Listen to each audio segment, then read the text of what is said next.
বাংলাদেশ দলকে ক্রিকেট থেকে নিষিদ্ধের আবেদন। বাংলাদেশ ক্রিকেট নিষিদ্ধের আবেদন শুনতেই চাইল না দিল্লি হাইকোর্ট। আন্তর্জাতিক ক্রিকেটের নিষেধাজ্ঞার দাবি কিন্তু শুরুতেই না করে দিল আদালত। আদালতের নয়, সরকারের বিষয়। বাংলাদেশ ক্রিকেট মামলা হয়ে গেল খারিজ। বাংলাদেশ দল নিষিদ্ধের আর্জি, জনস্বার্থ মামলার অপব্যবহার করল হাইকোর্ট। বিদেশ নীতি আদালত ঠিক করে না, আবেদনকারীর উদ্দেশ্যে কড়া বার্তা দিয়ে জানালো হাইকোর্ট। আইসিসি বিসিবির বিরুদ্ধে নির্দেশ। হিন্দু নির্যাতনের অভিযোগ তুলে করা হয়েছিল মামলা, কিন্তু এটা গ্রহণযোগ্য নয় বলল দিল্লি হাইকোর্ট। বাংলাদেশের ক্রিকেট ইস্যুতে রিট খারিজ, জরিমানার হুঁশিয়ারি দিল আদালত। পাকিস্তানের রায় টানলেও কাজ হলো না, দেখুন ঠিক কী ঘটল। দিল্লি হাইকোর্ট এদিন বাংলাদেশ ক্রিকেট দলকে সব ধরনের আন্তর্জাতিক ক্রিকেট থেকে নিষিদ্ধ করার আবেদন শুনতে অস্বীকার করেছে। হিন্দু সম্প্রদায়ের বিরুদ্ধে সহিংসতার অভিযোগ তুলে এই আবেদন করা হয়েছিল, তবে আদালত স্পষ্ট জানিয়ে দেয় এটি জনস্বার্থ মামলা হিসেবে গ্রহণযোগ্য নয় এবং আইনগত দিক থেকে এই আবেদন টেকসই নয়। প্রধান বিচারপতি দেবেন্দ্র কুমার উপাধ্যায় এবং বিচারপতি তেজস কারিয়ার বেঞ্চ শুরু থেকে এই আবেদনটির প্রকৃতি এবং গ্রহণযোগ্যতা নিয়ে প্রশ্ন তোলে। আদালত জানায় যে বিষয়ে আবেদন করা হয়েছে তা মূলত পররাষ্ট্রনীতি এবং আন্তর্জাতিক সম্পর্কের সঙ্গে যুক্ত। এই ধরনের সিদ্ধান্ত নেওয়ার ক্ষমতা একমাত্র সরকারের, আদালতের নয়। বেঞ্চ পর্যবেক্ষণ করে জানায় আদালতকে অন্য দেশের বিরুদ্ধে নীতিগত সিদ্ধান্ত নিতে বলা যায় না।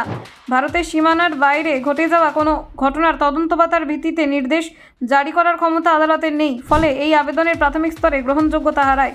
প্রধান বিচারপতি তার মন্তব্যে স্পষ্ট করেন, সংবিধানের 226 নম্বর অনুচ্ছেদের আওতায় বিদেশি সরকার, আন্তর্জাতিক ক্রীড়া সংস্থা এবং অন্যান্য দেশের ক্রিকেট বোর্ডের বিরুদ্ধে কোনো নির্দেশ দেওয়া সম্ভব নয়। এই অনুচ্ছেদ ভারতীয় নাগরিক এবং কর্তৃপক্ষ ক্ষেত্রেই প্রযোজ্য।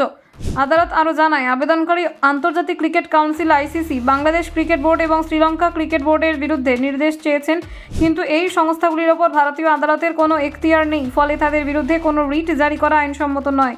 বেঞ্চ আবেদনকারীকে কড়া সতর্ক করে বলে, এই ধরনের মামলা জনস্বার্থ মামলার অপব্যবহার। এতে আদালতের মূল্যবান সময় নষ্ট হয় এবং প্রকৃত গুরুত্ব মামলার শুনানিতে বিঘ্ন ঘটে। আদালত জানায় ভবিষ্যতে এমন মামলা দায়ের করলে বড় অঙ্কের জরিমানা আরোপ করা হতে পারে।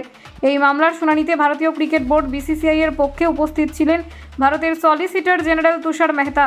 তিনি আদালতকে জানান আবেদনকারী শুধু বাংলাদেশ ক্রিকেট বোর্ডই নয়, শ্রীলঙ্কা ক্রিকেট বোর্ডকে মামলার পক্ষ করেছেন, যা সম্পূর্ণভাবে আদালতের এখতিয়ারের বাইরে। তুষার মেহতা আরও বলেন, বিদেশি ক্রিকেট বোর্ড বা আন্তর্জাতিক সংস্থার বিরুদ্ধে ভারতীয় আদালতের রিট দায়ের করা যায় না। এই ধরনের আবেদনের কোনো আইনি ভিত্তি নেই এবং তা খারিজ হওয়ায় স্বাভাবিক। আদালত বারবার আবেদনকারীকে বোঝানোর চেষ্টা করেন যে সরকার কিভাবে অন্য দেশের সঙ্গে কূটনৈতিক বা ক্রীড়া ক্ষেত্রে সম্পর্ক রাখবে তা আদালত ঠিক করে দিতে পারে না। এইসব বিষয় নীতিগত এবং কার্যনির্বাহী বিভাগের আওতায় পড়ে। প্রধান বিচারপতি আরও বলেন, কল্পনা, অনুমান বা ব্যক্তিগত ধারণার উপর ভিত্তি করে জনস্বার্থ মামলা দায়ের করা যায় না। কোনো আবেদন করতে হলে তার পেছনে স্পষ্ট আইনগত ভিত্তি এবং প্রাসঙ্গিক তথ্য থাকা আবশ্যক। শুনানির সময় আবেদনকারী পাকিস্তানের একটি আদালতের রায়ের ওপর নির্ভর করার চেষ্টা করেন, কিন্তু দিল্লি হাইকোর্ট সেই যুক্তি খারিজ করে দেয়। ব্যুরো রিপোর্ট, অজানার দেশে।